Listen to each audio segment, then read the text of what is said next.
The search for Ohio State's next band director continues. I started feeling uncomfortable. And a former search committee member speaks out. All that and more up next on Buckeye News Now.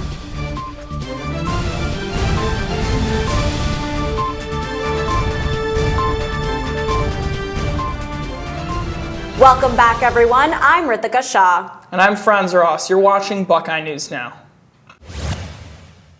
A student representative on the search committee to find a new director for Ohio State's marching band stepped down on Thursday of last week. Lindsay Conkle visited the Lantern TV studio on Friday to speak with reporter Logan Hickman on her decision to leave the search committee, as well as the prolonged process of finding Ohio State's new band director. I stepped down because I started feeling uncomfortable with decisions that were being made. For instance, in my email, I mentioned that when the first set of two finalists came to campus, I had no idea who they would be until my fellow bandmates found out. And just as a member of that committee, that felt really wrong.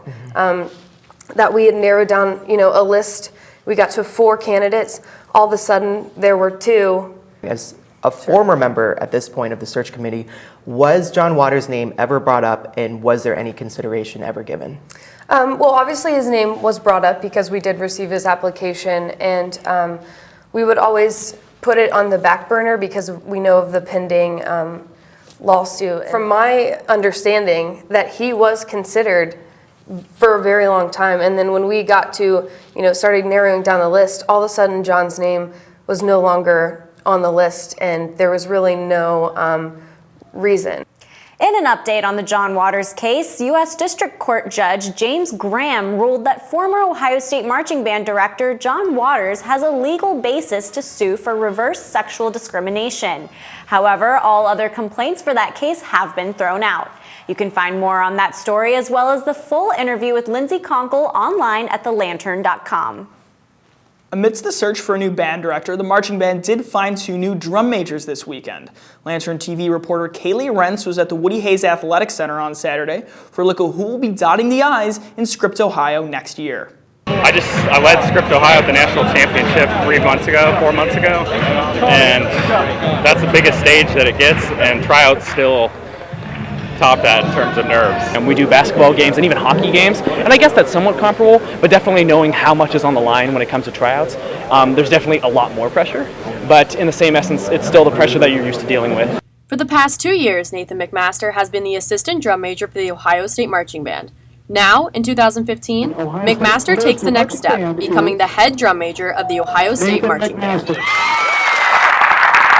And the drum major for the 2015 Ohio State University Marching Band is Nathan McMaster. I don't know, I got to get ready for doing that ramp, running down the ramp. It's pretty amazing. We really do have the greatest band in the entire country, and the fact that I get to perform with them every home game and to all the away games this year, it's so special. Following in McMaster's footsteps as the assistant drum major is John LaVange, who even as a freshman is coming into the role with an immense amount of experience. It's a good amount of pride for where I came from. The program that I had back in my high school at Howland, we had a drum major, but it was more so a conducting drum major, and so they didn't really do very much baton stuff, so I kind of incorporated it. And so over the years, it kind of became a thing at Howland, and now they actually just had Howland tryouts 2 days ago. So the program that I left there and to now come here and do this, it's an amazing experience. For Lantern TV, I'm Kaylee Rentz. Well, potential drum majors weren't the only ones feeling the jitters this weekend. Candidates to play Brutus also tried out for the role at the Woody Hayes Athletic Center Saturday afternoon. And even though Brutus's identity is usually a mystery, the costume came off as Lantern TV had the chance to speak with the man behind the mascot.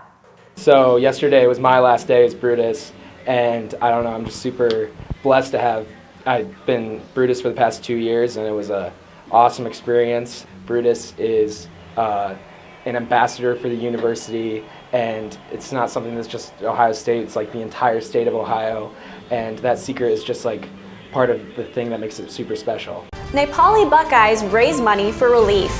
And a department in deficit. Chelsea Spears has the latest. Stay with us.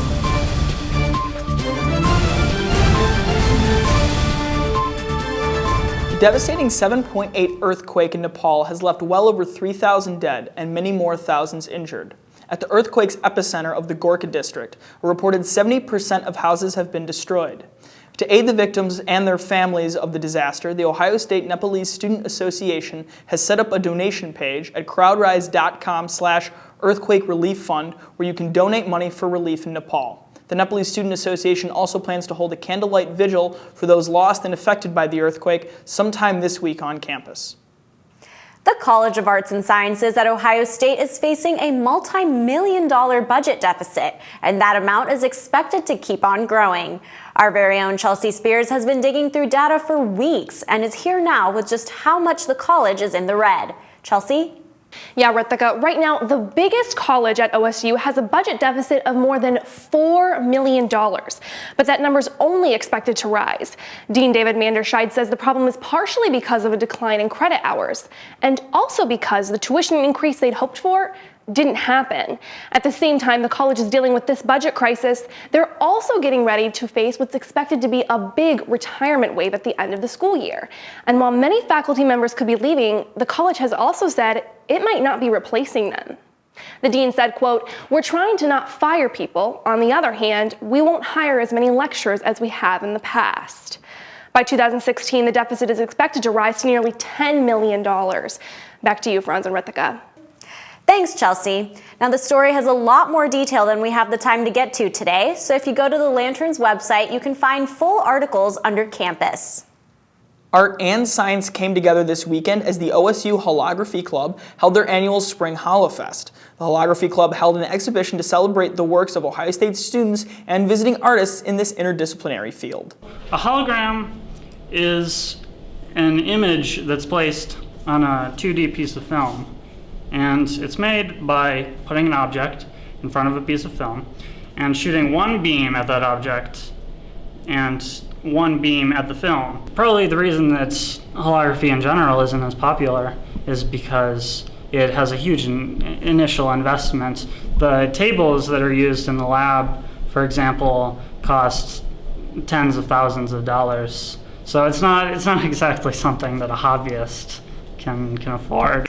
While we're on the subject of art, did you know that Columbus has hundreds of working fashion designers, ranking it one of the largest fashion hubs in the country, behind major cities like New York and Los Angeles? One group of Ohio State students showcased the work of some local designers at a fashion show this weekend. Models and designers came together on campus to encourage this new talent.